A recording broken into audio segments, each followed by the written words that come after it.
Hi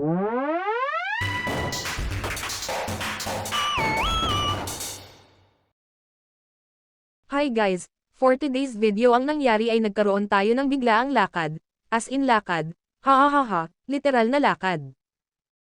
Nandito nga pala ako ngayon sa dati kong school noong first year hanggang fourth year, na sa panahon ngayon, ang tawag na dito ay grade 7 hanggang grade 10.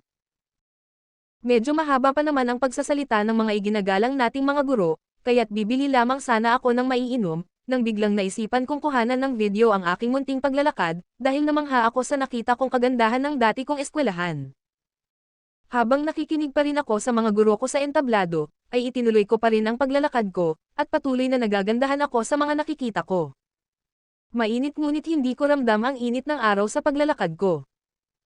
Halos nilaybot ko ng tingin ang bawat espasyo ng dati kong paaralan, naalala ko pa rin ang mga lugar na madalas namin noong tambayan at pasyalan ng mga nakasama kong kaklase at hanggang ngayong mga kaibigan.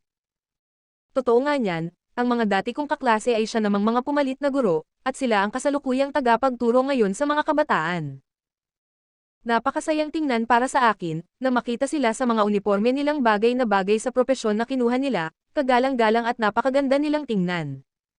Akala ko hindi na ako makakaramdam ng feeling na ganito. Hindi naman ito lang ang pagkakataong makita ulit ang paaralan ko, dahil malapit ito sa amin kaya't hindi imposibling makadaan ako, lagi nga lang masarap sa pakiramdam ang bumisita dito sa lugar na ito, dahil siguro maganda ang memories ko dito, hihihi. Medyo nakakapagsenti pala kapag nagvi-video at gumagawa ng script hihihi. O siya sabayan nyo akong galay ng dati kong paaralan, baka kasi umiyak pa ako, hihihi.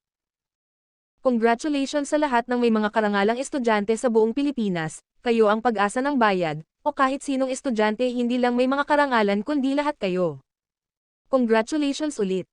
Tara lakad lang tayo ng lakad sa pag-video, hihihi.